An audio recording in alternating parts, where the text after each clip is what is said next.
चलो गाइस, अब हम बात करने वाले regarding the big O notation. Big O notation क्या होता है, बिगो नोटेशन, इसके बारे में बात करने वाला हूँ। इसको हम बिगो बिगो बिगो ही बोलते हैं बेसिकली।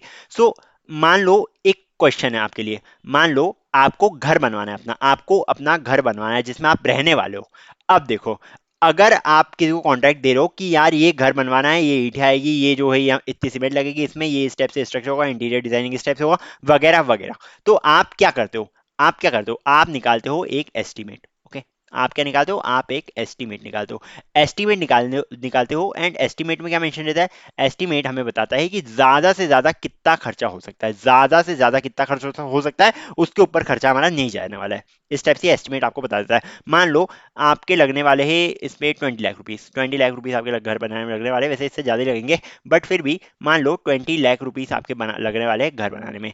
अब ये कंफर्म हो चुका है कि यार इससे ज्यादा तो रुपए नहीं लगने वाले हमारे, ये कंफर्म हो जाता है कि यार इससे ज्यादा रुपए नहीं लगने वाले हैं। तो बिगो नोटेशन में हमको यही बताता है कि यार ये फंक्शन है, ये इतना टाइम लग रहा है, ये इससे ज्यादा टाइम तो नहीं लेगा, मतलब कि इससे ज्यादा इसका रेट ऑफ जो भी टाइम का रेट है वो नहीं होने वाला है। ओके, समझ में आ रही बात। अगर मैं बोल रहा हूं कि घर बनाने में आपको मैक्सिमम जो रुपए लगने वाले हैं वो है 20 लाख, ऐसा आपने बोल दिया है, तो 20 लाख से 1 रुपया भी ज्यादा नहीं बनेगा। सिमिलरली, अगर आप बोल रहे हो कि ये जो प्रोग्राम है इसकी टाइम कॉम्प्लेक्सिटी होने वाली बिग O ऑफ एन, मतलब कि ये ऑर्डर ऑफ एन में ही टाइम कॉम्प्लेक्सिटी रहेगा, मतलब कि लीनियर टाइम कॉम्प्लेक्सिटी रहेगा, as simple as that. Okay, अब देखो, हमारे पास अगर बोल रहा हूं मैं टाइम कांस्टेंट टाइम लगने वाला है, तो ये इसका मतलब ये होता है कि ये जो है ऑर्डर ऑफ वन वन में टाइम काम आपका खत्म कर देगा, ऑर्डर ऑफ वन टाइम लेने वाला है। अब ये ऑर्डर ऑफ वन क्या हो सकता है, ये ऐसा भी हो सकता है, ये जो है ये पक्का फिक्स्ड 3 सेकंड लेगा, ये फिक्स्ड 5 मिनट लेगा, या फिर ये फिक्स्ड हमारे पास कितने मिनट लेगा, मान लो मिनट नहीं, मान लो ये 500 दिन लेगा, या फिर मान लो ये जो है 500 डेज लेगा, या फिर मान लो ये जो है 5 साल रहेगा। ये चीज हमारे पास फिक्स्ड है। ओके, हमें पता है कि इसके अंदर तो काम हो ही जाएगा। और ये चीज क्या दिख रही है आपको, एक पर्टिकुलर नंबर दिख रहा है, ये एक पर्टिकुलर नंबर है, ये एक पर्टिकुलर नंबर है, ये एक पर्टिकुलर नंबर है। सो एक पर्टिकुलर नंबर अगर हमारे पास विजिबल है कि यार इतना टाइम इसको लगेगा, परफेक्टली इतना टाइम इसको लगने वाला है, तो हम इसको बोलते हैं कि यार हमें तो पता है कितना नंबर है, तो इसको हम बोल देते हैं ऑर्डर ऑफ वन कॉम्प्लेक्सिटी। अगर मान लो मैंने लिया एक फॉर लूप अगर मैं ले रहा हूं 1 से लेकर 5 तक इसको रन करवा रहा हूं, 1 से लेकर 5 तक रन करवा रहा हूं। अब आप ऐसा नहीं बोल सकते हो कि इसकी टाइम कॉम्प्लेक्सिटी जो है वो ऑर्डर ऑफ एन होगी, ऑर्डर ऑफ एन नहीं है इसकी टाइम कॉम्प्लेक्सिटी, बिकॉज हमें पता है जो लास्ट डिजिट ट्रेवल करने वाला है वो है 5 बेसिकली, मतलब कि ये लूप जो है वो 5 बार रन होगा। अब क्योंकि ये 5 बार रन होगा, ये जो हो जाएगी हमारी क्या क्या हो जाएगी, ये कांस्टेंट टाइम कॉम्प्लेक्सिटी हो जाएगी, मतलब कि order of one time complexity हो जाएगी। ऐसा नहीं लिख सकता आपकी ऑर्डर ऑफ 5 है ये, इसको आप सिंप्लीफाई कर दोगे ऑर्डर ऑफ वन के अंदर। Okay, so it will be order of one time complexity. चलो ठीक है, आई थिंक ये चीज समझ में आ गई। सिमिलरली हमारे पास होता है order of log N time complexity, या फिर big O of log N time complexity, जिसको हम बोलते हैं लॉगरिथमिक टाइम इसमें लगेगा, जैसे कि बाइनरी सर्च होता है हमारे पास। Similarly order of n time complexity होती है, जो हमारी लीनियर टाइम कॉम्प्लेक्सिटी होती है, मतलब कि जिस तरह से हमारा हमारी फ्रीक्वेंसी बढ़ेगी उसी टाइप से हमारा उसी रेट से हमारा टाइम बढ़ेगा, तो इसको हम बोलते हैं ऑर्डर ऑफ एन। सिमिलरली हमारे पास होता है order of N log N, ये आपके आप देखोगे मर्ज सॉर्ट में, क्विक सॉर्ट में, एंड सिमिलरली हीप सॉर्ट में भी आप इसको ही देखते हो, order of N log N उसकी टाइम कॉम्प्लेक्सिटी आती है हमारे पास। सिमिलरली हमारे पास हो जाता है order of n square which is the quadratic time complexity. Similarly order of 2 to power n, ये जो है हमारा बबल सॉर्ट इंसर्शन, और इसको हम पढ़ेंगे इसी पर्टिकुलर चीज के बाद, मतलब कि टाइम कॉम्प्लेक्सिटी का टॉपिक खत्म करने के बाद हम bubble sort insertion sort sorting पे ही जाने वाले बेसिकली। एक्सपोनेंशियल टाइम हो जाता है, जैसे कि रिकर्सिव फिबोनाची सीरीज, रिकर्शन जब हम पढ़ेंगे तो आपको समझ में आ जाएगी order of 2 to power n क्या है। सिमिलरली फैक्टोरियल टाइम अगर किसी चीज को लग रहा है तो उसको हम बोलते हैं फैक्टोरियल टाइम कॉम्प्लेक्सिटी। इस टाइप से आप देख सकते हो। तो बिगो बेसिकली हमें बताता है कि वर्स्ट केस सिनेरियो में हमारा कितना एल्गोरिथम किस टाइप से परफॉर्म करने वाली, जैसे कि हमें घर बनवाना था, उसका वर्स्ट केस में भी अगर ज्यादा से ज्यादा भी हमने ले लिया है, तो घर बनाने के हमें लगेंगे 20 लाख रुपए। एज सिंपल एज दैट, आप इस टाइप से इसको लिख सकते हो। ठीक है, और ये डिफरेंट एल्गोरिथम को कंपेयर करने में हेल्प करती है। मान लो अगर हम ले रहे हैं एक फॉर लूप ले रहे हैं, ये जा रहा है हमारा 1 से लेकर n तक। सिमिलरली हम एक और केस ले रहे हैं जिसमें हम एक और फॉर लूप ले रहे हैं जो जा रहा है 1 से लेकर n तक, पर इसके अंदर ही एक और फॉर लूप है हमारे पास, जो जाएगा हमारा कहां से कहां तक, जो अगेन जा रहा है 1 से लेकर n तक। ठीक है, तो इस केस में क्या हो रहा है, ये जाएगा 1 के लिए 1 से लेकर n तक, देन 2 के लिए 1 से लेकर n तक, एंड सिमिलरली 3 के लिए 1 से लेकर n तक। तो इसकी जो टाइम कॉम्प्लेक्सिटी हो जाएगी आपकी, वो हो जाएगी order of n square. Okay, या big O of n square इसको बोल सकते हो। एंड इसकी जो टाइम कॉम्प्लेक्सिटी आ रही है हमारे पास 1 से लेकर n तक आ रहा है, एंड हमें पता नहीं है क्या वैल्यू है, इसलिए मैं इसकी टाइम कॉम्प्लेक्सिटी ले सकता हूँ ऑर्डर ऑफ n। अब अगर इनके ग्राफ्स हम बनाएं, इनके अगर हम गलती से ग्राफ्स बनाने बैठे तो इनके ग्राफ्स कुछ इस टाइप से बनेंगे।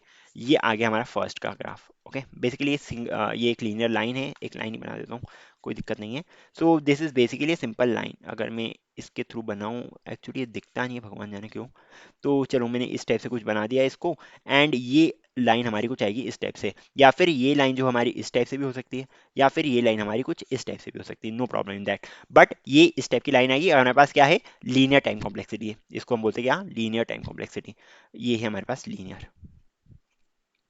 एंड सिमिलरली अगर हम ये वाला सेकंड वाला केस देखें, सेकंड वाले केस का ग्राफ हमारे पास जो आने वाला है वो कुछ इस टाइप से आएगा, ठीक है, या फिर इस टाइप से आएगा, या फिर इस टाइप से कुछ आ जाएगा, या फिर इस टाइप से आ जाएगा। पर ये जो है ये लीनियर नहीं रहेगा। अगर एक एक ना एक पॉइंट ऐसा आएगा जिसमें ये ग्राफ जो है इस पर्टिकुलर पॉइंट के आगे चले आएगा। ओके, सो इस टाइप से हम देखते हैं। बेसिकली निकालना है यार किसको कितना टाइम लगने वाला है, जिसमें ये वैल्यू अंदर ऑर्डर ऑर्डर के अंदर जो वैल्यू है वो बढ़ी रहेगी, उसको उतना ही ज़्यादा टाइम लगेगा। सो ये मैं आपके लिए हर एक केस को लिख के लेकर आया हूँ कि ऑर्डर ऑफ वन अगर है, मान लो हमारे पास ये है कुछ इस टाइप से फंक्शन जिसमें हमें रिटर्न करना है एरे ऑफ इंडेक्स, तो यार ये तो एक बार में हो जाएगा, निकाल सकते हैं हम आसानी से। एरे ऑफ इंडेक्स हम लिख देंगे, हमारे पास आ जाता है आंसर। तो इसकी जो टाइम कॉम्प्लेक्सिटी हो जाएगी वो हो जाएगी order of one. Okay, so regardless of the input size execution time remains constant for this particular case. अगले केस की बात करें, लॉगरिथमिक टाइम होता है हमारे पास एक। लॉगरिथमिक टाइम में क्या होता है हमारे पास, जैसे कि अगर अगर हम बाइनरी सर्च परफॉर्म करें, बाइनरी सर्च में क्या देखा था हमने, हमने बाइनरी सर्च में ये देखा था कि हम उसको डिवाइड करते आ रहे हैं आधे आधे में। सो इसकी टाइम कॉम्प्लेक्सिटी जो आ जाती है आपके पास वो आ जाती है log base two n. Log base two n आप फंक्शन देख सकते हो आसानी से, लॉग बेस टू एन आ जाती है। कैसे आएगी, देखो हमने इधर क्या करा है, इधर एक वाइल लूप लिया है, जब तक लेफ्ट जो है वो राइट से छोटा है या इक्वल है, इस टाइप से हमने लूप लिया है। एंड उसको हम डिवाइड करते आ रहे हैं आधे आधे में। किस टाइप से आधे आधे में डिवाइड करते आ रहे हैं, हमने मिड वैल्यू लेके रखी, right left plus right minus left by two, जैसा कि मैंने आपको बताया था। ये basically left plus right by two ही है।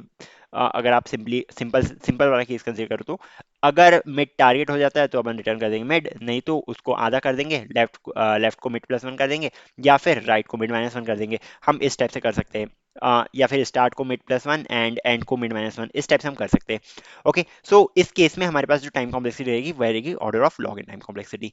सिमिलरली हमारे पास रहता है linear time. Linear time complexity में क्या होता है, लीनियर टाइम कॉम्प्लेक्सिटी में एल्गोरिथम जो है वो रन करती है डायरेक्टली प्रोपोर्शनल, जैसा कि मैंने आपको बोला था। अगर हम ये जो है ये भी एक तरीके का फॉर लूप है, एनएस फॉर लूप इसको बोलते हैं हम बेसिकली।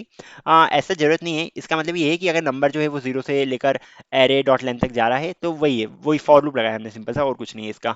सो नम नम जो है वो एरे पूरी लेंथ कवर कर रहा है इसकी, मतलब कि जीरो से एन माइनस वन तक अगर जा रहा है तो ये सारे नंबर प्रिंट कर दो, बस यही है सारे के सारे। अगर हमें एलिमेंट्स प्रिंट करवाने हैं, तो हम इसको एनएस फॉर लूप का भी यूज़ कर सकते हैं। बट नॉर्मल भी आता है तो कोई दिक्कत वाली बात नहीं है, बस सिंटेक्स चेंज है और कुछ नहीं है। ये जो है ये हमारा लीनियर टाइम है, क्यों, बिकॉज इसमें ये हर एक एलिमेंट के ऊपर ट्रैवल करेगा। मान लो इसकी जो लेंथ है हमारे पास वो आ रही है 5, तो ये 1 के लिए ट्रैवल करेगा, 2 के लिए ट्रैवल करेगा, 3 के लिए ट्रैवल करेगा, 4 के लिए ट्रैवल करेगा, 5 के लिए ट्रैवल करेगा। ओके, ये सारी की सारी वैल्यूज के लिए ट्रैवल करेगा, इसलिए हम इसको बोलते हैं कि लीनियर टाइम लेने वाला हमारा जो है ऑर्डर ऑफ एन।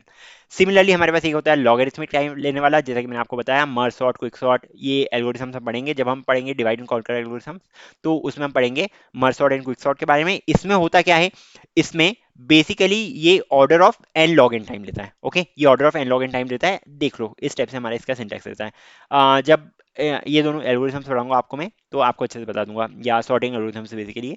सो जब ये पढ़ाऊंगा तब आपको अच्छे से बता दूंगा। और सिमिलरली हमारे पास क्वाड्रेटिक टाइम लगता है नेस्टेड फॉर लूप, जैसे कि फॉर के अंदर फॉर लूप अगर आ गया है और ये लीनियरली इंक्रीज कर रहा है, i plus plus and j plus plus, इस टाइप से लीनियरली अगर इंक्रीज कर रहा है तो इसको हम बोलते हैं क्वाड्रेटिक टाइम।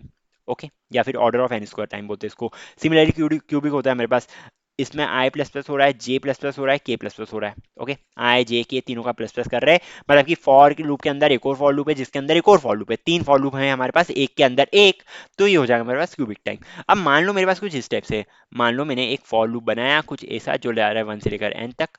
अब ये बंद हो चुका है, ये पूरा हमने यहाँ पे हमने स्टेटमेंट्स लिख दी यहाँ के। अब हम एक और फॉर लूप रन कर रहे हैं जो इसके बाहर है। ओके, एक और फॉर लूप रन कर रहे हैं जो इसके बाहर है 1 से लेकर एन तक, इसको वापस से मान लो। एंड इसमें भी हम कुछ स्टेटमेंट रन कर रहे हैं। अब इसकी टाइम कॉम्प्लेक्सिटी क्या होगी, एक बार जल्दी से बताओ, इसकी टाइम कॉम्प्लेक्सिटी क्या होगी। इसकी टाइम कॉम्प्लेक्सिटी जो है ये देखो फर्स्ट वाला फॉर लूप तो ऑर्डर ऑफ एन ले रहा है, सेकंड वाला फॉर लूप जो है वो भी ऑर्डर ऑफ एन ले रहा है। तो इसको हम बोल सकते हैं कि इसकी टाइम कॉम्प्लेक्सिटी हो जाएगी ऑर्डर ऑफ एन, या फिर big O of n plus big O of n, क्योंकि दोनों अलग अलग है, मल्टीप्लाई नहीं हो रहा है, एक के अंदर एक नहीं है, दोनों अलग अलग है। ठीक है, इसने अपने स्टेटमेंट्स परफॉर्म कर लिए, सिमिलरली इसने अपने स्टेटमेंट्स परफॉर्म करे। तो ये हो जाएगा हमारे पास two order of two n ले सकते हो, या फिर two into order of n ले सकते हो, या फिर इसको simply order order of n भी ले सकते हो, बिकॉज कॉन्स्टेंट्स मैटर नहीं करते। अगर हम टाइम कॉम्प्लेक्सिटी के बारे में डील कर रहे हैं तो कांस्टेंट मैटर नहीं करते, बिकॉज हम सिर्फ और सिर्फ रेट ले रहे हैं कि किस रेट से किस टाइप से ग्रोथ हो रही है, किस टाइप से टाइम के रिस्पेक्ट में ग्रोथ हो रही है।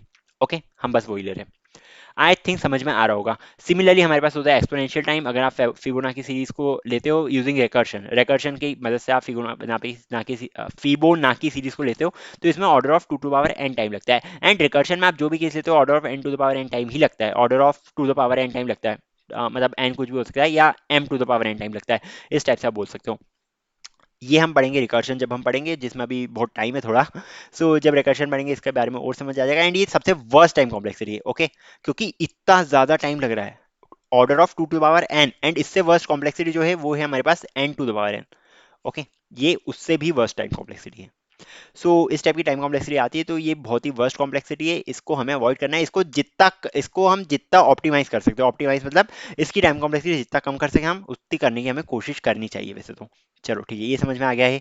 सिमिलरली हमारे पास होता है फैक्टोरियल टाइम, इसको भी आप लिख सकते हो n to the power n, as simple as that. इसको भी आप n to the power n लिख सकते हो, n to the n factorial order कुछ नहीं होता है, इसको आप simply n to the power n लिख दोगे, ये भी आपका करेक्ट है। चलो ठीक है, एक और होती है हमारे पास स्क्वायर रूट। अगर हम लेके चल रहे क्या, ये मैंने प्राइम नंबर के लिए आपको बताया था बीच में केस, कि हम इसमें i square less than equal to n कर देंगे। एंड इसके लिए आपको मैंने बताया भी था कि ऐसा क्यों कर रहे हैं हम फॉर प्राइम केस। चलो ठीक है, इस टाइप से अगर हम लेके चलते हैं तो इसकी टाइम कॉम्प्लेक्सिटी आ जाएगी order of square root of n. Similarly exponential time complexity आ जाएगी इस केस में। अब जल्दी से एक और चीज समझ लो, एक और चीज ये समझनी है आपको, कि अगर मैं लिख रहा हूँ एक फॉर लूप है, ओके, ये मान लो हमारे पास एक फॉर लूप है जो जा रहा है वन से लेकर एन तक, ये जा रहा है वन से लेकर एन तक, यहाँ पे हमने कुछ स्टेटमेंट्स लिखे हैं। अब ऐसा हो सकता है कि आप कोई एग्जाम दे रहे हो एंड वहां पे आपको कोई मतलब मल्टीपल चॉइस क्वेश्चन है, आपके पास एक ऑप्शन गिवन है order of n, order of n square, order of n cube, and order of one. आपके पास मान लो चार ऑप्शन गिवन है, एंड इसमें से कितने भी ऑप्शन सही हो सकते हैं। तो यार इस कंडीशन में ये ऑप्शन सही है, ये ऑप्शन भी सही है। ये ऑप्शन सही क्यों है? बिकॉज यार हम तो मैक्सिमम लेके चल रहे हैं ना, कि इससे ज्यादा तो लगेगा ही नहीं। अगर मैं बोल रहा हूँ कि आपको एक पेन लाने के लिए मैक्सिमम जो है वो 100 रुपए लगेंगे, 100 रुपए लगेंगे, और अगर मैं बोलूँ मैक्सिमम आपको 1000 रुपए लगेंगे, क्या बात सेम है? क्या बात सेम है? हाँ सेम है, मतलब 1000 जो है 1000 से तो कम ही लग रहे हैं ना, सिमिलरली 100 से कम ही लग रहा है। इस पर्टिकुलर वैल्यू से हमको जो अमाउंट पे करना पड़ रहा है वो बेसिकली कम ही है। तो ये ऑर्डर ऑफ एन के इक्वलेंट है, ऑर्डर ऑफ एन क्यूब भी ऑर्डर ऑफ एन स्क्वायर के इक्वलेंट है, ये ऑर्डर ऑफ एन स्क्वायर के इक्वलेंट है। एंड या फिर एन स्क्वायर जो है वो एन क्यूब के इक्वलेंट है, एंड एन क्यूब जो है वो इस टाइप से आप कर सकते हो।